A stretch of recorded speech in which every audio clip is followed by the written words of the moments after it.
Hi, everybody. Welcome to Black Lives Matter. This is actually number 40, we just found out, which means we've been doing this for about 10 months already. And one of the, we've healed a lot of different things. We've healed from feeling powerless to educational systems, just lots of different things within the Black community, and even relationship to the white community as well. And as we've gone deeper here, we started having a deeper dialogue, and it seemed like there was some really deeper healing that we were experiencing on all sides. We noticed that Marley kept bringing up, hey, there's Asian hate crimes, there's this happening in the world, and we're realizing that all over the world that everybody has a piece in healing racism in some capacity.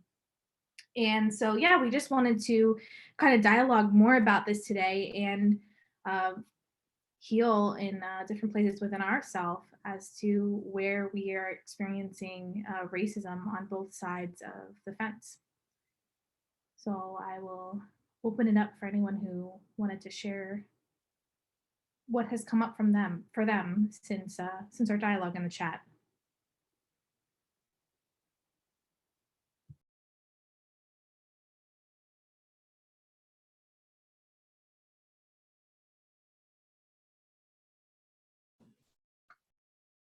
I remember being at work one day, and I was a server at a restaurant, and it was a white lady came in with two of her kids. Her kids are probably like under 10. And I asked her, like, I greeted her first, asked her, like, what does she want to drink? And she kind of gave me this weird look. And so I kind of made the choice to ignore it at first. And then like maybe 10 minutes later, I asked her like what she wanted to order, and she ended up leaving and had a really like bad attitude. And so she kind of said to me like, we're just gonna go eat somewhere else, like that. And the moment she walked away, her kids were kind of looking at her confused, like, why wouldn't we just eat here, kind of thing. And I remember her walking away, and I was standing there, and I literally went in the bathroom and cried. The reason being is because I think this was last summer, but I just knew in that moment like why she chose to leave. And I really tried not to take it too personally, but it was very like probably my first hands-on experience with racism. And I don't know, it just did something to my soul. Like I cried for probably 30 minutes, and I didn't even finish my shift. I went home. So that was my first real experience. And I think it hurt me more so because she's teaching her kids that. As a Caucasian woman having younger kids, like the racism I found out, like it's a taught behavior. So it's like, when her kids get older, how are they gonna act and react towards people of color? Yeah. So that really, really hurt me a lot. So yeah. It's very painful. And how are you feeling about it now? I'm a little sad. Yeah. You want to just take a deep breath and just allow whatever is attached to that sadness to come up. And do you see the part of yourself that's feeling sad right now? Yes. What does she need in this moment related to that experience? Just safety. You go ahead and give her all the safety that she needs right now.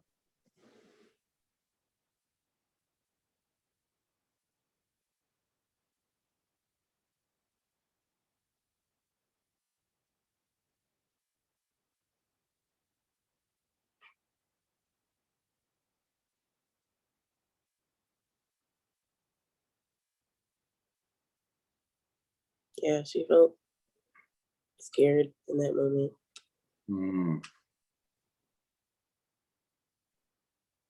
But is there really truth to that fear? No. What is the truth in that space? I'm always safe. So can you just let her know that and allow her to just absorb that message? Yes. How's she feeling right now? Safe and protected.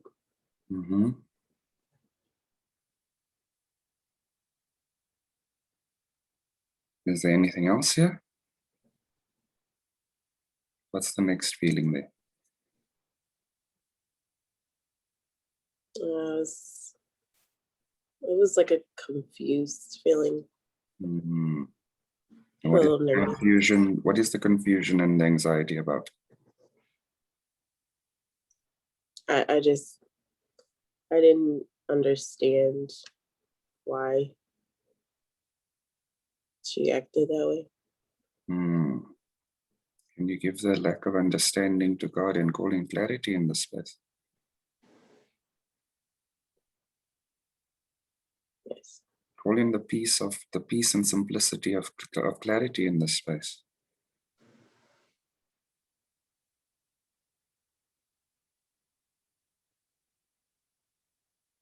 And can you see how her behavior was just leading you to loving yourself even at a deeper level? Yes. So while the gift may not have looked great, it was still a gift though, right? And so can you appreciate that the gift led you deeper to loving yourself and release the experience? Yes. And how does she feel now?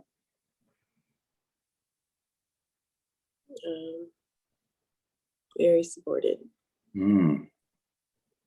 Awesome. And where does that support come from?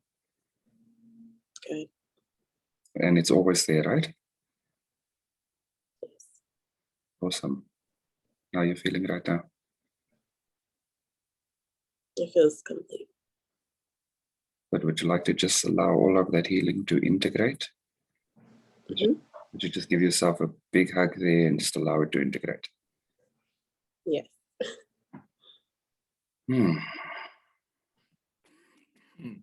Awesome. Thank you for sharing that with us.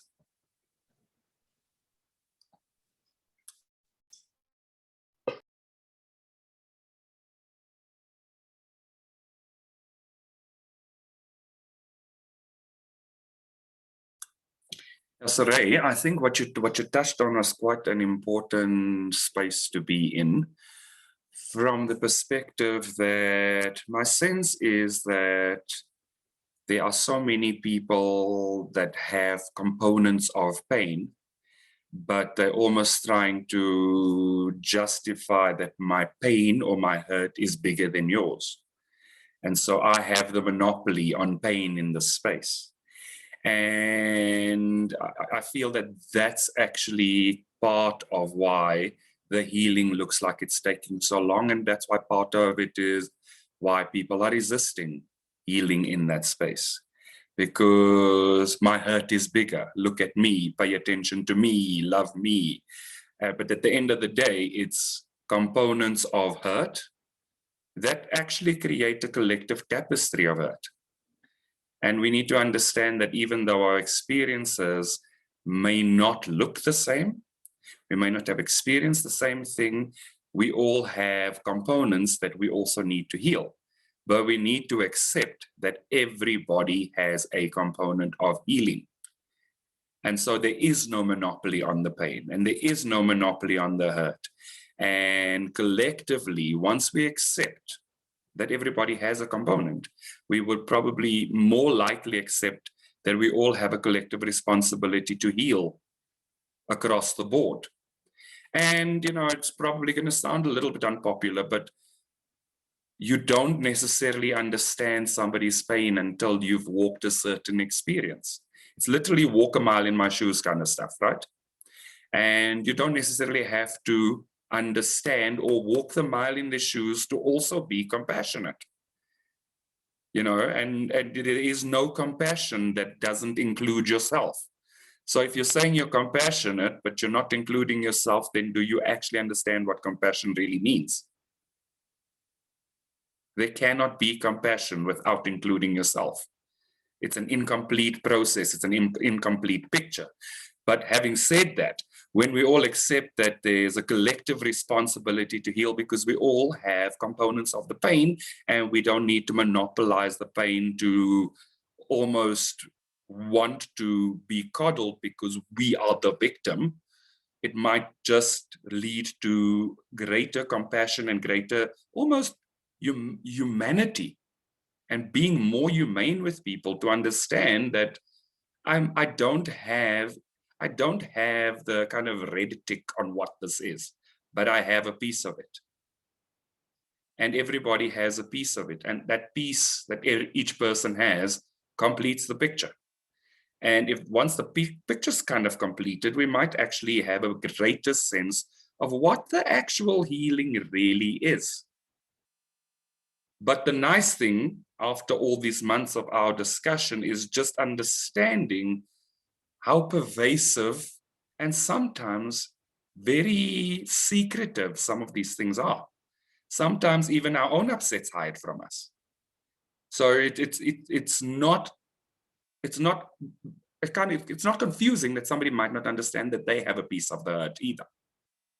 Because sometimes it's technically the fact of it comes into your awareness when you're ready to deal with it. And so it's not compassionate to push somebody into a healing space, but it's also not compassionate for you to go in search of upsets in that space. So I think that the greater piece here for me is the kind of overall picture of what it means to be compassionate to all people under these circumstances, because everybody has a piece. And all of those pieces is actually what's going to lead to the collective healing.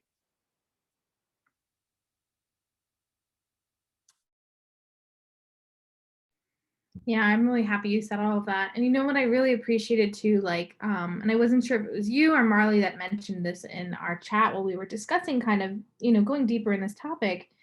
You know, one of you guys had talked about, you know, how this is reflected for the, you know, the white part of the consciousness, right? That like that generational like consciousness. And you know, it was talked about like how during, you know, slavery time,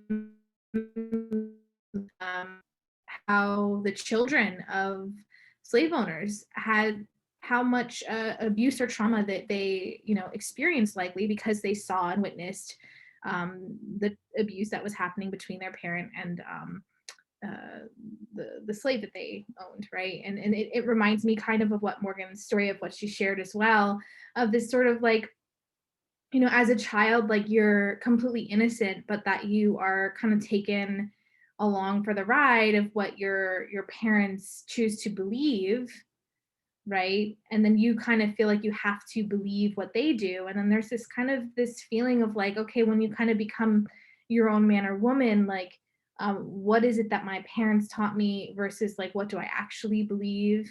And yeah, just like this kind of generational trauma, so to speak. And you know, when I really sat with it myself, like I was just kind of like, you know, obviously as a child, like I still chose my reality of what I saw and what I witnessed growing up. But it was like my like ignorance around um like Black culture and like harmony between all people. there was definitely like a level of arrogance that I was taught growing up, that I feel like as I've like come to like deeper understand and deeper realization of, there's been a deep like guilt and shame around like having ever thought about certain things or having said certain things, or you know, just like giving into what I was taught. Said certain things. What do you mean? Yeah, like I definitely like have said very racist things as a child. Like the N-word. Not like, no, not like the N-word, but just like things that like like my understanding of Black culture when I was younger. Like I would think like, well, they don't actually want to like be this or do that. It's You know what I mean? interesting because I know what you're talking about because Yeah. even myself had those experiences as a child, Right. like, and I was like working through those because it was like teaching me that it was like wrong for me to like be Black. Yeah. And I remember like being like, OMG, like, you know, I like Yeah. remember when, Yeah. you know, my reaction to the racism. And I've obviously I relate to Morgan's story too, because I've went through similar situations. Yeah. Maybe they looked a little bit different, but yeah.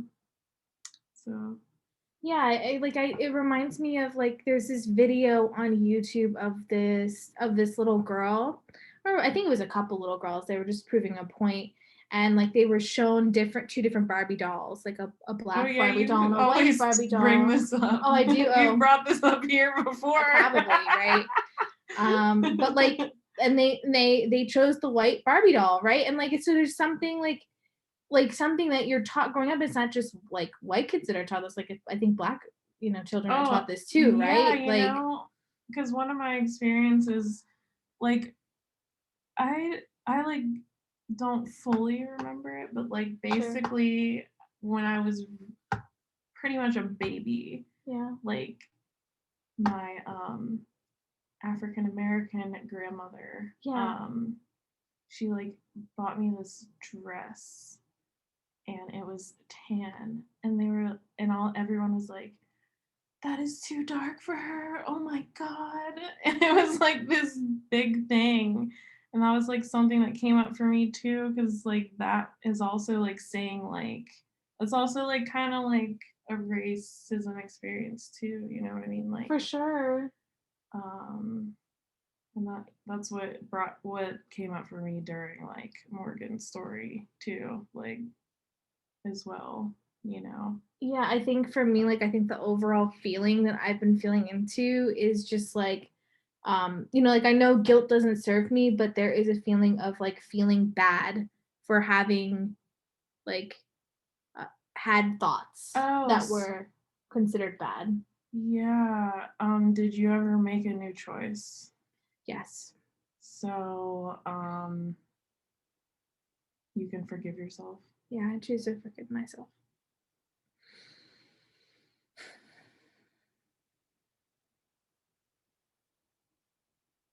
Yeah, because like, if you think about it, no one can guilt anyone to like resolve something. Like that doesn't work. You can't guilt yourself to resolve it. You made a new choice of, I guess, not racism. Yeah. Harmony.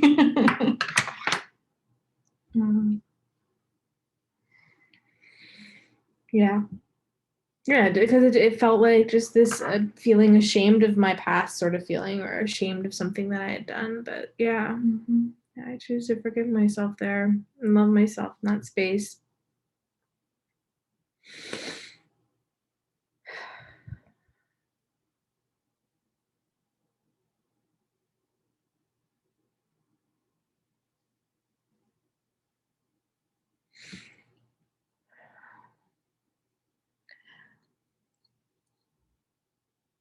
Thanks.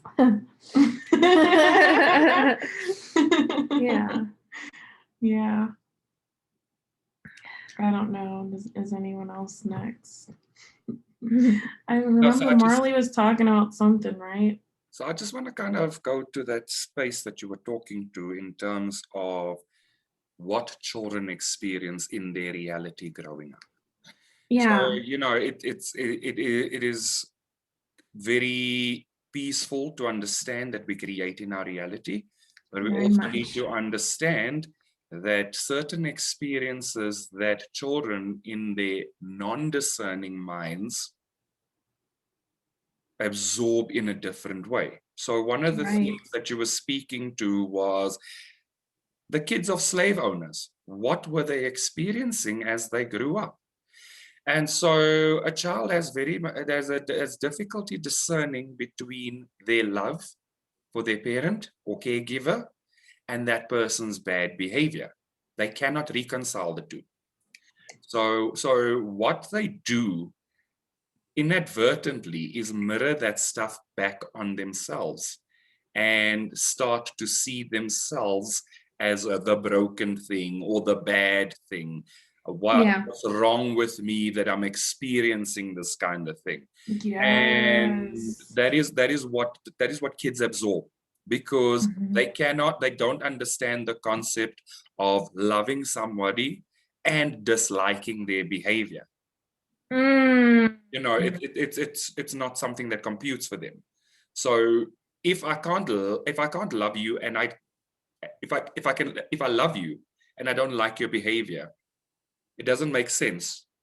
It almost Doesn't compute. It's a fractured experience. So what happens?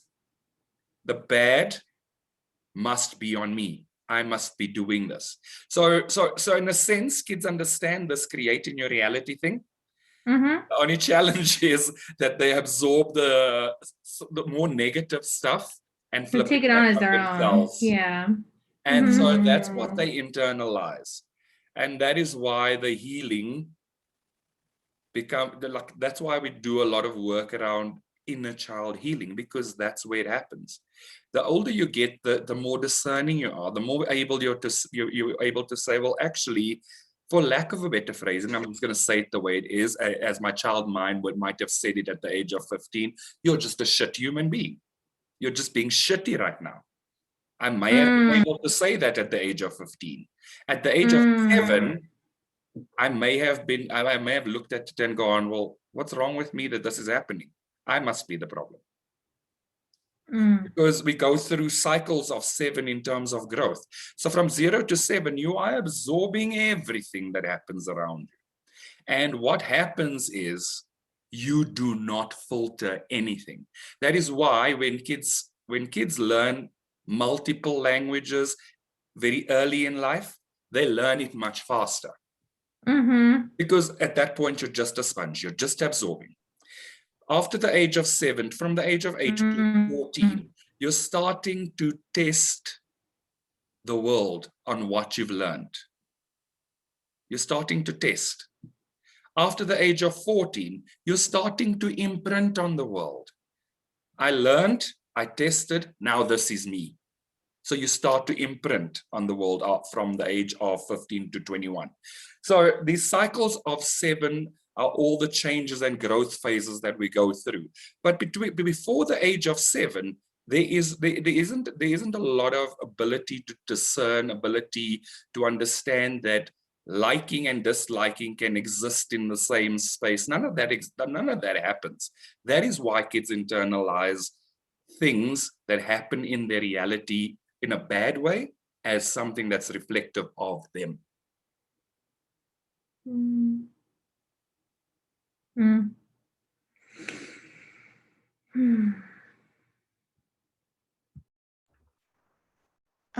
I was when Morgan was healing all this, I was imagining like my mom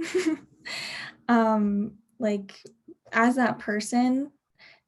She's never been like flat out like discriminating, but she had these racist things going on that I picked up on as I was learning about racism. And you know, I think it's I imagine myself as like those kids, you know, with my mom, because she's done like, I don't know, there's one time when she went up to this like construction worker and asked him if he spoke English, but he spoke English perfectly, and I was just like, oh my God. But yeah, like I'm just, you know, I'm recognizing more like my past of like it, like remembering those like racist moments that like were happening around me, and you know, making a new choice there instead of like letting that stuff like slide, right? And I feel like that's like what white people need to do in this space, you know, check in with the parts where you felt like that ashamed feeling, or that like you're betraying yourself. Like that's where this all comes from, is like the reason why people abuse in the first place is because they betray themselves and their divinity, and don't see themselves as divine, so they take and try to take from another. And then it's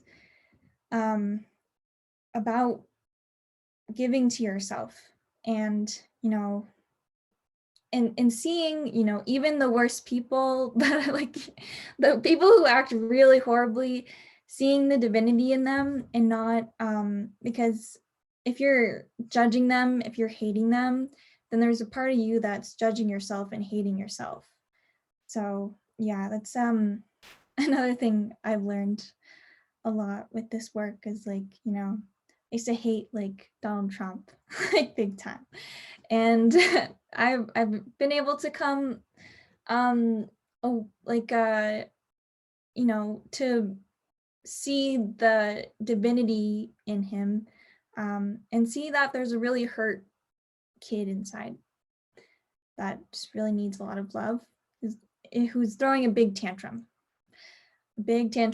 And you know, obviously that tantrum has some serious effects on society, but you know, we're learning how to, like, you know, heal this hurt part of ourselves so we don't hurt others or try to hurt others. And our job as unionists is to, you know, not give power to that hurt, not allow people to, you know, hurt us, because they can't. Yeah, like I'm learning this in my union. Josh will, like, I don't know, freak me out a little bit. Like he'll like start getting like angry or something, and I'm like, I used to grow up like avoiding conflicts like the plague, because it was just like, I didn't want to get hurt. But you know, he's teaching me like it's safe to feel the feelings, and I must like see him spiritually, like emotionally, like talk to him emotionally, in order to get to the root of, you know, what the upset is. So, you know, because if you're seeing the outside like an angry man, you know, you're just gonna see an angry man, and you're not gonna know how to help him. But if you see, you know, a little boy, you know, who's sad that he hasn't been able to share himself, that he's feeling controlled, then you can talk to that part of him and, you know, help him heal through that. So yeah, I feel like that applies here. You know, you have to talk to the emotional part, not the outside. And that's where the real healing starts.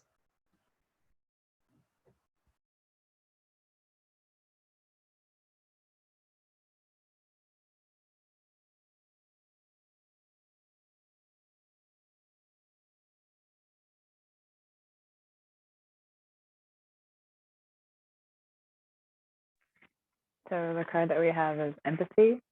You feel and understand the emotions of another in the service of love.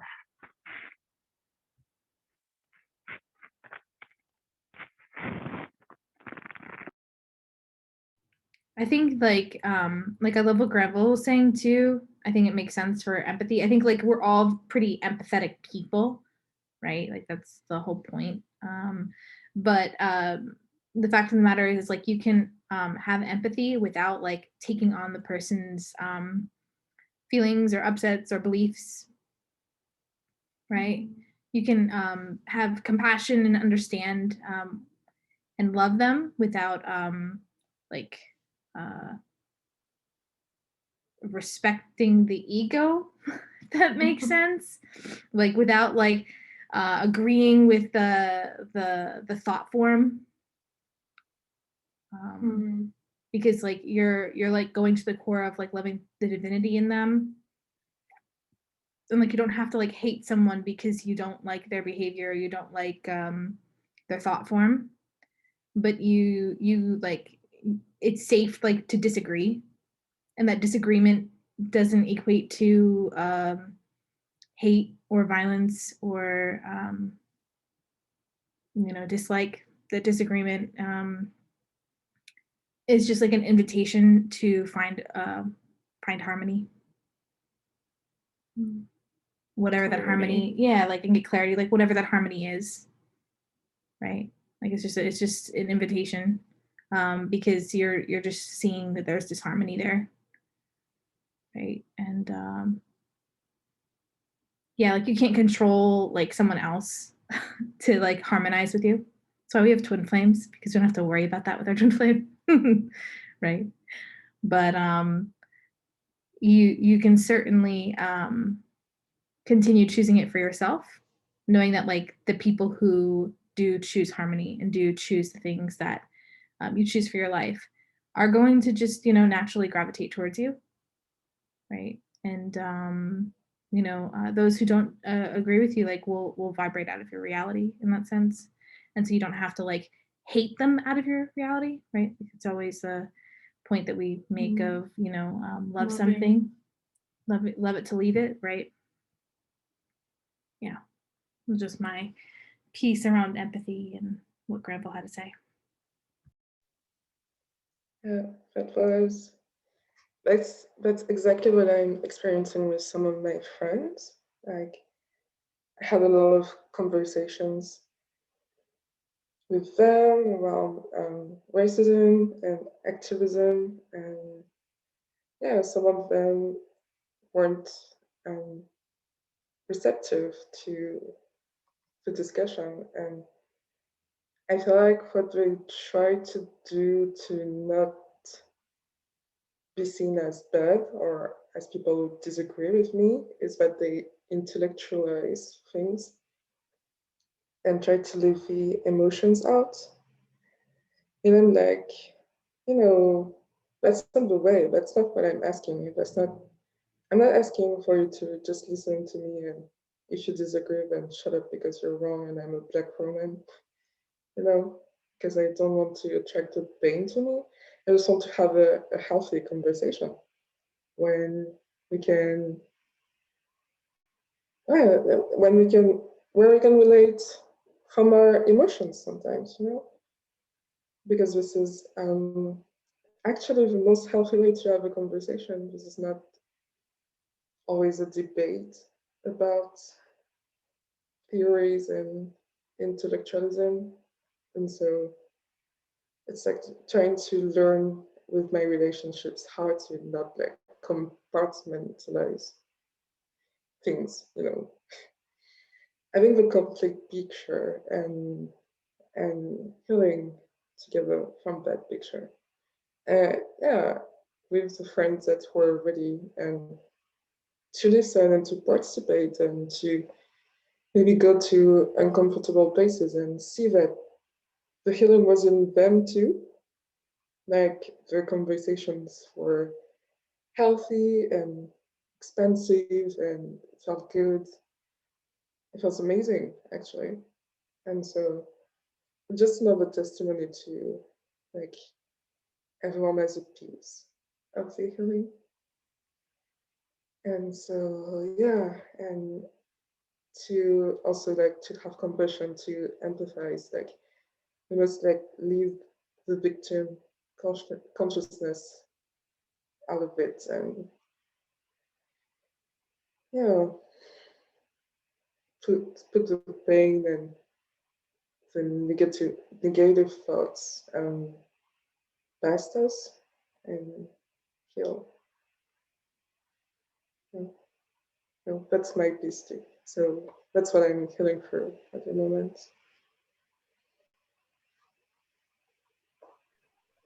That's like super important.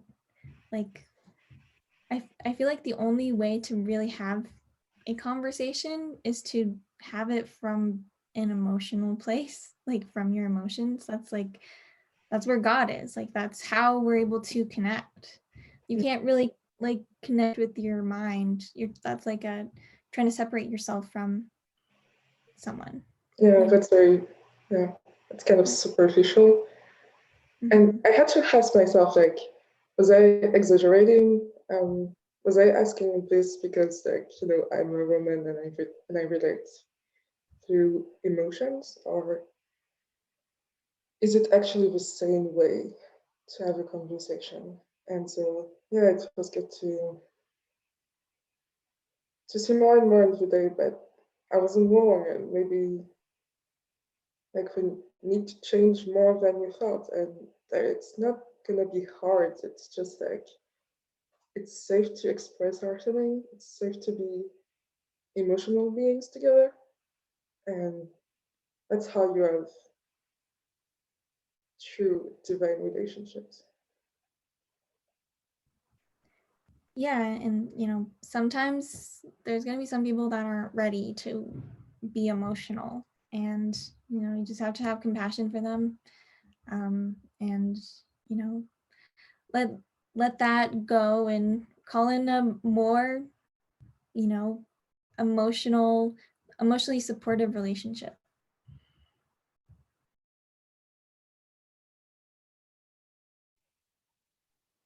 Yeah. Sorry.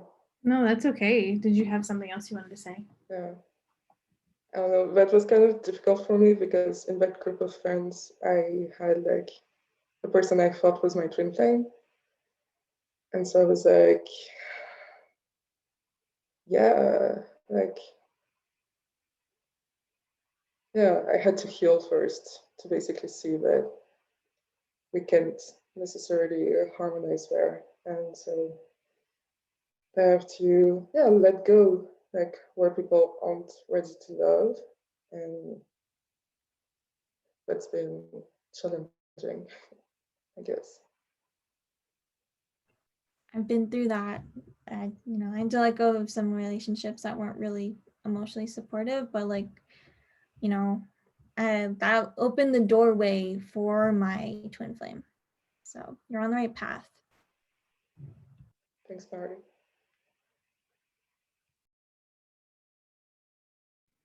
Yeah, and I just wanted to bring up too, like, you know, in your situation, Yoreen, like, you know, I find that when there is conflict, right, like that, because like, here's the thing, right, conflict actually helps us grow, right? If we don't have conflict in some capacity, we don't see like where there's potentially a problem, where more peace can reside, where more expansion can happen, right? And so conflict is necessary in the ascension journey, right?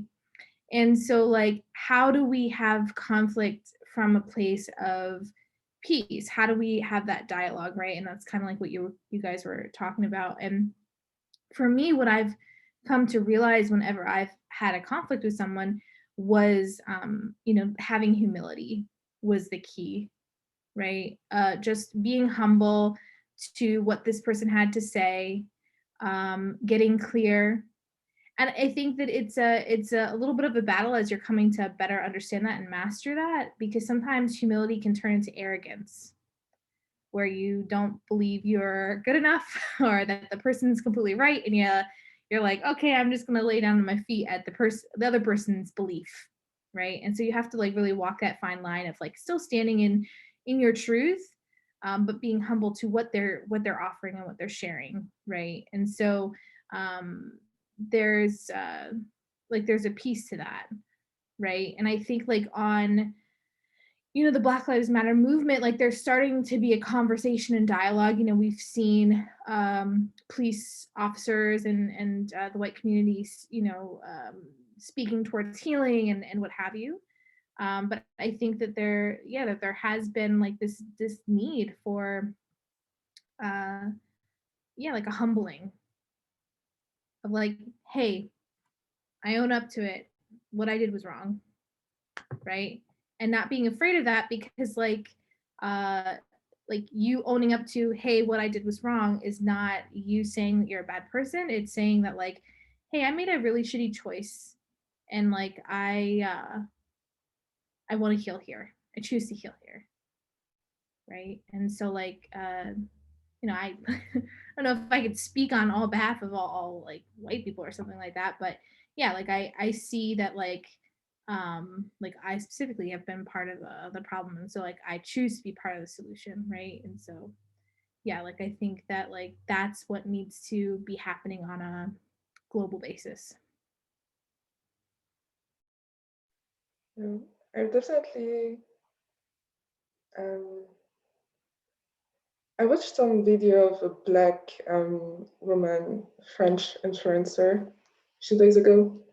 That was really like depicting what I was living with my friends, and was like, whenever she gave her experience, people would kind of shrink back on themselves, like shut down, put a wall, because even though it wasn't like personally on them that she was saying something, they were like, oh no, you're exaggerating. And I think that like the deeper thought is like this fear of being a bad person, this fear of being called racist, that completely shuts you down to like the healing that needs to happen, you know. And so yeah, I think another YouTuber like I was watching like that really speaks about racism and stereotypes in the media, was saying like, why are we making such a big deal of being wrong? And why are we making such a big deal of like realizing that, oh shit, we did something wrong? And I mean, we're all part of like a culture that was based on racism. So we are all part of the problem. And like the faster we realize that we have things to change and that we might make mistakes, the easier it will be. Like it doesn't need to be this whole like, oh my god, we're bad. Like we're gonna avoid that and go the other way, you know. Yeah, it will be easier for everyone. And I think it's part of like having humility, because that demands a lot of like vulnerability, putting your pride aside and just really lay bare and have compassion for your brothers and sisters. Amen. Because I think like what's been happening in like the media and like everything like that is that like white people have been like kind of like saying, you know, oh poor George Floyd, oh poor Black culture, Black community, like seeing them as a victim and saying, okay, you guys go heal, right? And so like, and I think that happens a lot of the times, like just like I mean I experience that in just plain old bullying, right? Like there's that tendency where we're just like, oh well, it's obviously your problem. And so like the thing is that because it's in your reality, it is it's your problem too, to heal, to love yourself in the place that it brings you to. Yeah, I think Granville said it best. You know, everyone has this. There's no monopoly on pain. I like looked up the definition of monopoly too, so I can like get a clearer picture. But yeah, I just feel like reading it, the exclusive possession or control of the supply of or trade in a commodity or service. Yeah, that's funny. Yeah, like you know, and that's the thing, right? Like in any moment where like, because I think like the whole thing is that we've been healing a lot around abuse and trauma, because that's literally what's happened to a whole entire freaking culture, right? And it's not just it's not just Black people. It is also the white people that when we're actually having, you know, to be slave owners. Even like just thinking about it, like right now, like I'm thinking about it, I'm like, imagine Isn't like that weird? it's like it's weird, but like it's like also like Really? it's like the person down the street, if they didn't have slaves, like it made no sense and you would like shame them for it. Like that was the Mhm. kind of culture that they had, like where, you know, it was just a part of society, you know. And like I even think about like even the Holocaust and stuff Really? like that, Oh yeah, that's right? been coming up a lot. Like it's just like it's just like, because well, everyone else believes it, everyone else is doing it, so you know, they don't see it as abuse and like As a problem. as a problem. Yeah, and like I guess it's just kind of like we've been healing. I feel like we've just been, as a collective, like the whole world has been healing abuse in every area. Like the Europeans are healing around you know, what's happened in World War I and World War II. America's been healing around Civil War stuff. Like you can just see it through what comes up in the media and the news. And it's like it feels like conflict, war, like like we're getting somewhere here. Like there's something around like this hate that is Yeah, because coming there was up. also like all those mass shootings. Yeah. Like something. I don't really know. Maybe someone else has the next piece here, but it feels like hate at the core is being outrooted. Yeah. Yeah, I have a Go ahead. comment. Sorry, Green. Oh, and Marley too.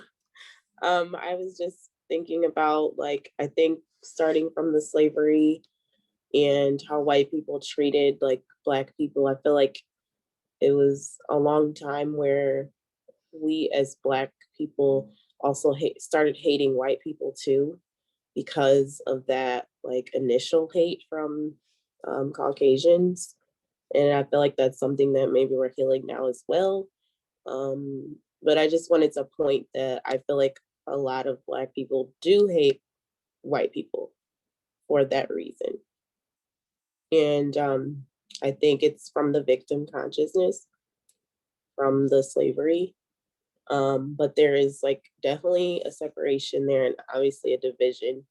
Um, I know like a lot of even my peers I talk to, like a lot of people are still mad about slavery and things, and they won't, I guess, forgive is maybe the word.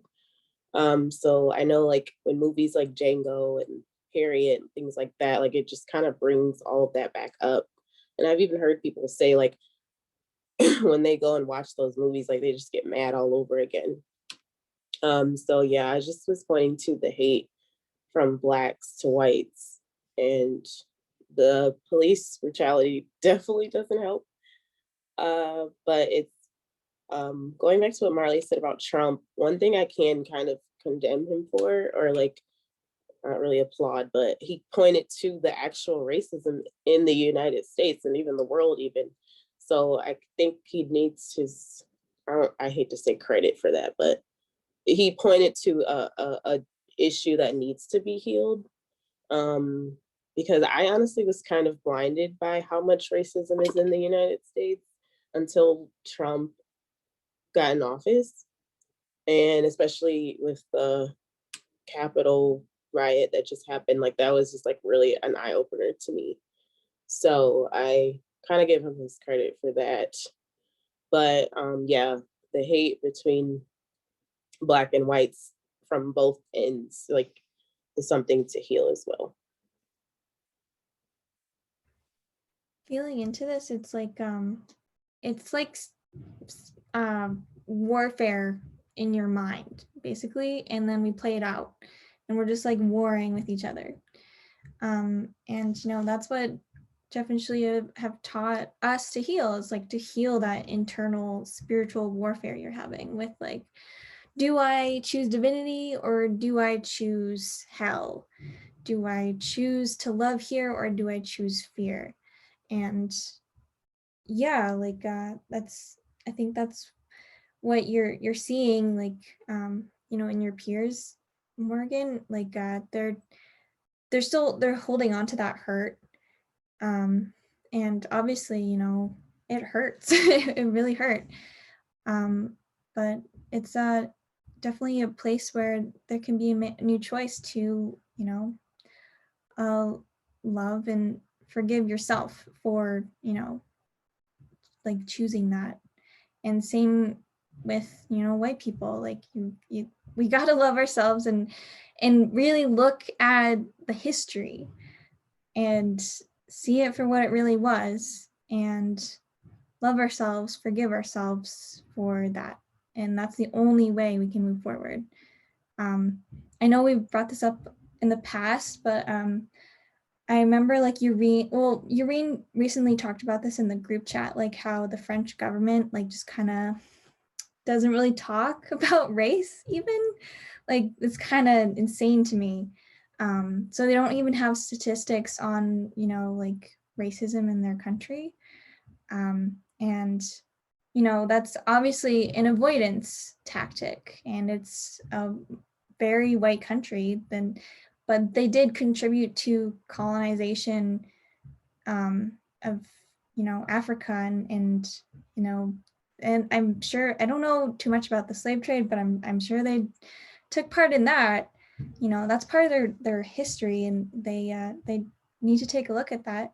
Like every other country in this world needs to take a look at the racism and the separation consciousness that is like there, but they're just maybe they're scared to look at it. They're scared to think that they're bad, basically. That's why a lot of white people are like scared to like have conversations about race, because they're like, oh no, I don't want to be a racist. But like, you're not inherently a racist. You might do racist things, but that doesn't mean you are forever racist. It reminds me of this KKK member who this black man, or I think he was a preacher, I don't know. He talked to like a ton of like KKK members and got them out. And it just, like stories like that show you, if you just give some compassion to yourself and like allow yourself to humble yourself, like we've been talking about, it just creates so much change and so much positivity.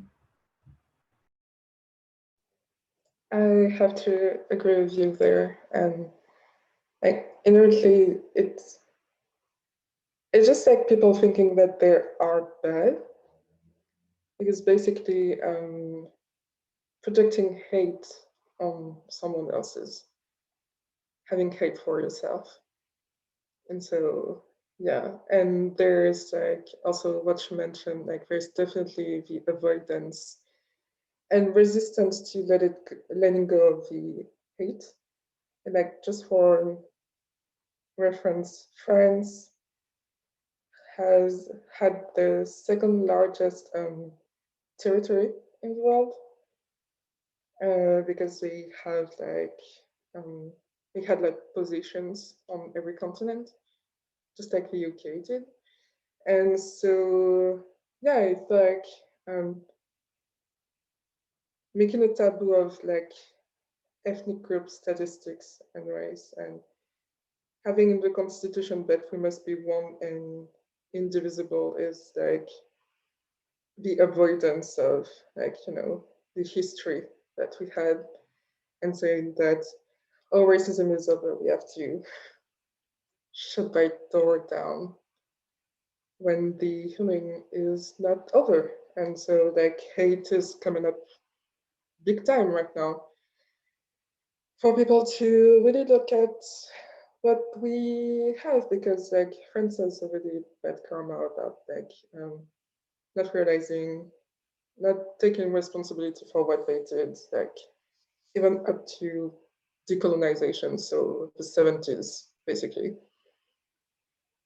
And so yeah, and also another unpopular opinion, but like there is no monopoly of the pain, there's no hierarchy of the pain. Like obviously slavery and other like horrors like that cannot be compared to other experiences in life. But like if we see all of that from the spiritual perspective. Like there is no small upsets, there is no big upset. Like the abuse that someone experienced in a community might be represented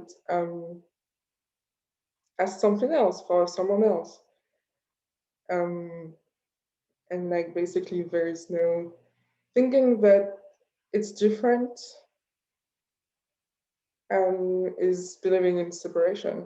So we must let that go and realize that it's in all of us. I was thinking that too, like that is why there are interracial like couples and twin flames. Like basically, if it wasn't all of us, like basically Ray and Anastasia, for example, or me and my twin flames, like we couldn't be twin flames. Because it would be believing that we are separate and that we had like separate experiences, which doesn't make sense. And ego wants to disguise the upset as something separate, but it's not. So Yeah, and I wanted to expand on that a little bit too, like around like the people like not wanting to be bad. And I really love what you said, Marley, like you're not inherently a racist, like, right? But I feel like, you know, as humans, we have this like urge to want to make someone the bad guy and put the blame on something on an outside force, because like we think that evil actually even exists, right? Or that we think that like you know, something could be bad. If you were to mirror that, it's like, you know, I'm upset because I'm afraid I'm bad, right? And so like I think it's like just seeing the truth that like all things are divine, that there's divine everything, and that like it's just a matter of like changing our perspective there. That you don't need to like blame someone, like, or blame a thing, or you know, like it's just like yourself. Hey, or yourself, like, hey, this was out of alignment. This is not divine, right? This experience, this whole thing is not divine. So how can we go in and create divinity there, right? And then like, okay, now there's divinity in that space, right? And like letting go of what was. It's kind of like what they do in MAP, right? Like just like letting go of what was once there and bringing divinity there, bringing love there. And so like yeah, because I think what we've been doing is that we've been like just like putting all the blame on like one thing or one person, or like, and that's kind of, I feel like, even what has happened with Donald Trump in a way, right, throughout this whole entire thing, right? Like it's been like he's been like the figurehead of hate on both sides, right? And so it's like and like even like you think of Hitler and like all these like figures in society where like they are the figurehead of hate, and it's almost like just, I don't know, like I think the minute that you see the divinity in someone like that, like how Marley, you know, and even Morgan were saying how they saw the divinity in Donald Trump, like seeing the divinity in that person all of a sudden like just like clears this feeling of like, oh, that person's not the one to blame. That thing or that event isn't the one to blame. I just really need love in this space. I just really fucking need to have peace in this space. Right? And so like, yeah, that's kind of like where my mind has kind of shifted as we've gone deeper in this dialogue of just like, you know, the solution isn't to blame anybody. The solution isn't to, you know, point fingers or to be afraid that someone's going to point fingers at you. It's really just coming to a place of, hey, listen, we're all divine. Can we all just accept that? Like, you know, so yeah, that's my thoughts.